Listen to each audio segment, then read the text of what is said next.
Annie and I love to binge watch TV. We love a good TV series or a movie to watch on a weeknight, mostly I think to keep us from doom scrolling on our phones or to keep us from watching the talking heads on the news. Recently, we watched a Netflix series called The Bombing of Pan Am 103. The title, of course, tells the subject, but just as a reminder, in 1988, Pan Am Flight 103 exploded over Lockerbie, Scotland, killing 270 people, destroying part of the town and leading to decades-long investigation. It was a major moment in the history of airline industry and in the rise of international terrorism. The series is really well written and really well acted, not to mention those great Scottish accents that you get to hear throughout the whole thing. But part of the story, the one that really resonated with me the most, was the story of several women who lived there in Lockerbie who gave of their time so generously for decades. The night of the crash, they began volunteering by caring for the first responders. Then they started receiving bereaved families from around the world, hosting them in their homes, cooking meals for them, washing their clothes for them, and giving them tours of the crash site. And then at some point, they began actually participating in the investigation itself by cleaning and by cataloging the items that were found in the wreckage so that those items could be returned to the families of those who were lost. Then they worked with the families to build and to dedicate a memorial to those lost lives, to create a space where families could come and grieve together for generations to come. Those women were just sitting in their homes one evening in Lockerbie, Scotland, when the tragedy struck the world, and then they spent the next couple of decades voluntarily having their lives consumed by that event. In the show, as part of the script, one of the women says, "We just saw something that needed to be done, and so we did it." That story reminded me of my favorite Broadway show entitled Come From Away. I'm sure many of you have seen it or at least know the story, but I can't recommend the play strongly enough. It's the story of 9/11, but it's told through the eyes of people who were on flights that day that were diverted to Canada when American airspace was closed. 38 of the flights that were diverted to Canada landed in Newfoundland. And when those 7,000 people that landed there at that airport were finally able to get off of the planes, after all of the security checks and all of the confusion and all of that, when those 7,000 people were finally able to get off the planes, they were greeted by the people of Gander. The people of Gander had a population of 10,000. Without enough hotels for these sudden new arrivals, the people of Gander opened their homes, they opened schools, they opened their legion halls and their churches, they cooked warm meals and they cleaned people's clothes. They even chose to entertain their guests by organizing bowling tournaments and concerts for people to enjoy. It was just a few days. But for those few days, while scared American citizens, including pilots and flight attendants who were grieving what had just happened, while those people were stranded in Newfoundland, Canada, they were treated like family. In fact, they became family, still keeping in touch today, still traveling back and forth and sharing holidays with one another. When interviewed on the international news, a local reporter simply said, "You don't turn your back on people in need." The people of Gander were at work, or they were at school, or they were at home on that beautiful September morning when the world changed, and they dropped everything and simply did what they could. And for those 7,000 passengers, it was enough. Two of the most horrific Terrorist attacks in modern history gave rise to indescribable carnage and grief, but also gave the world the story of these two small towns, one in Scotland and one in Canada, two small towns who stepped up and stepped into the vortex of the chaos around them, and they fought hate with love and inhumanity with humanity. As I watched the story of Lockerbie, and especially the story of those women in that small town, I was reminded of the small town that I started out my life in Western Pennsylvania. When those church ladies that I grew up watching got something in their minds to do, simply got out of their way, and the men followed orders. They can do so much with so little. If you want to see what I'm talking about in action sometime, just go over to Thrift here in the Lower Children's House on a Monday morning here at Hitchcock. One trinket at a time, one article of clothing at a time. Since June 1st, they have given away over $51,000 to missions in need of support. To missions like Meals on Wheels and legal aid for immigrants and support for incarcerated women. A full list is going to go out in the fall newsletter. But let me say again, since just June 1st, these amazing church ladies and some men have given away over $51,000. One trinket at a time, one article of clothing at a time. It's amazing what people can do when they see something and respond. I am convinced that there is no greater societal force around the world than Presbyterian women. That right. Last week, I took Chris to tour one of my favorite mission organizations, AFIA, which is run by one of my favorite human beings on the planet, Danielle Boutin. It helps that she's a little bit crazy, which makes her one of my favorite people. In 2007, Danielle was a healthcare executive who was traveling in the plains of the Serengeti. And she was overwhelmed by the need that she saw there. She saw a need and she decided to respond to it. So she quit her job as a healthcare executive and she founded this organization called AFIA. And in the last 19 years, AFIA has rescued and shipped medical supplies and humanitarian aid valued at $63 million to 83 different countries and diverted 9.5 million pounds away from our landfills. One woman traveled to the Serengeti, saw a problem, quit her job, started a nonprofit organization, and it is huge and it is wild when you see it. When people see a problem and they respond, it can be so incredibly powerful. It is not a stretch, I don't think, to suggest that Danielle has personally saved the lives of tens of thousands of people.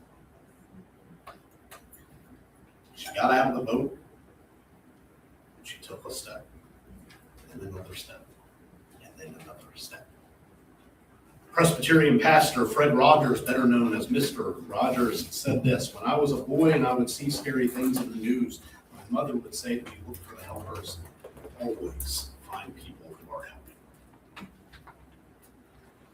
I'm pretty far into this sermon and have yet to mention the scriptures for this morning. Partially, I think, because we tend to overcomplicate the theological implications of the scriptures that we read, when oftentimes they're actually relatively straightforward. Our gospel lesson for this morning comes from the Gospel of Matthew, the famous story of Jesus walking on water and inviting Peter to do the same. Verses 28 through 29. Peter answered him, "Lord, if it is you, command me to come to you on the water." And so he said, "Come." And so Peter got out of the boat and started walking on water and came toward Jesus. Pretty cool, huh? Peter walking on water, walking toward Jesus. It's a great illustration about the power of God, but also about the power of those who put their trust in God, those who believe in God enough, those who trust in Jesus enough to step out of the boat in the midst of the storm. Peter demonstrated incredible faith by taking that first step and successfully walking toward Jesus. He demonstrated incredible faith for exactly one verse. Because verse 30 says this: "But when he noticed the strong wind, he became frightened, and beginning to sink, he cried out, 'Lord, save me.'" Faith is a fickle thing, and it's hard to predict. Sometimes, like Peter, we notice the strong wind and our faith hardens and we rise to the occasion and we accomplish great things. But sometimes, like Peter, we notice the strong wind and we slip below the surface. We hide under the covers. We turn off the news and harden our hearts, and we turn our gaze inward. And I don't know what the predictor is that helps us understand at which moment in life we'll do one or the other. I don't know what it is about any particular moment that causes us to see the things happening around us and causes us to step out of the boat and to keep on walking, or what it is that causes us to hide and to retreat from the world. I don't know what that predictor is, because so very often those who you think would don't, and those who you think wouldn't do. I don't know what it is that causes it. And even more confusing, it's not just about who would and who wouldn't, but it's what happens within our own spirits, that we have moments of defiant and joyous faith, and we also have moments of disappointing and earth-shattering doubt. I don't know how to predict it. But I do know this about our faith. In times of heroic faith and in times of frustrating doubt, we are not left alone. Verse 31 says this: "Jesus immediately reached out his hand and caught him, saying to him, 'O ye of little faith, why did you doubt?'" Jesus immediately reached out his hand and caught him. Peter got out of the boat, but then he got scared, and so Jesus reached out and caught him. Peter got out of the boat, but then he got distracted, and so Jesus reached out his hand and caught him. Peter got out of the boat, but then his faith wavered, and Jesus immediately, it says, reached out his hand and caught him. Jesus was there when Peter was walking toward him in faith. And Jesus was there when Peter was slipping beneath the surface. Either way, Peter was not left alone. "I will lift up mine eyes unto the hills, from whence cometh my help. My help cometh from the Lord, which made heaven and earth. The sun shall not smite thee by day, nor the moon by night. The Lord shall preserve thee from all evil. The Lord shall preserve thy soul. The Lord shall preserve thy going out and thy coming in from this time forth and even forevermore. I lift up mine eyes to the hills, from whence cometh my help. My help comes from the Lord, who made heaven and earth." Friends, as I describe often, there is a strong wind all around us these days. There is a strong enough wind to fill us with fear. There's a strong enough wind to distract us. There's a strong enough wind to fill us with doubt, but even in the face of a strong wind, even in the face of long odds and of chaos and even of tragedy, both natural tragedy and man-made tragedy, in moments of defiant faith and in moments of stubborn doubt, we are not left alone.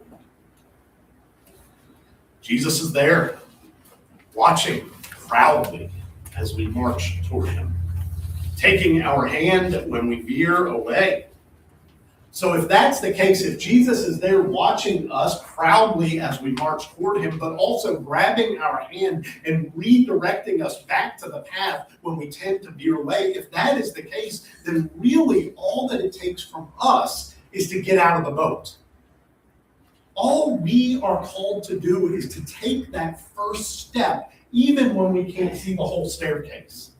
Is to take that first step in faith and then trust in God that whatever it is that we endeavor to do, that God will continually be there to call us to come and then to veer us back on the right path when we get filled with doubt or with fear or when we are distracted. Jesus is there watching us and beckoning us not to fix the entire world, but rather to simply do the next right thing, and then the next right thing, step by step by step.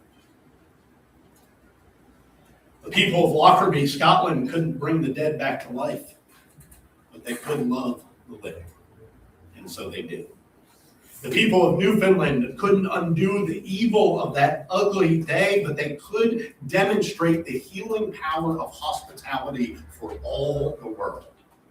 Afia and Thrift and Midnight Run and Second Chance Foods and RMM and West Tab and Living in America and on and on and on. We aren't going to fix it all from this place. We couldn't possibly fix it all from this place, just you and me, but still we can do the next right thing and the next right thing, step by step by step by step, knowing that Jesus will be there when it begins to overwhelm us, when the waters begin to overtake us. That Jesus will come and take us by the hand and lift us up so that we can breathe again. When the strong wind blows, I will lift mine eyes to the hills. For from God comes our help. When he noticed the strong wind, he became frightened and he began to sink and he cried out, Lord, save me. And Jesus immediately reached out his hand and caught him and said, O ye of little faith, why did you doubt? Did you not know that I would be here? Did you not know that I wouldn't let you drown? Friends, there is a strong, ugly, hateful, bigoted, corrupted wind all around us. And yet, Jesus says, come. He doesn't say come because the water is flat and the wind is calm. Jesus says, come, nevertheless, even though, yet, because, come, step out of the boat, I will hold your hand. I will lift you up and comfort you and love you all the days of your life. Even in the midst of great tragedy, even when the ugliness seems to overwhelm us, Jesus is there with an outstretched hand. So be not afraid this day. God is good and God's steadfast love endures ever. And in times of great faith and in times of crippling doubt, you will not be left alone. Thanks be to God. Amen.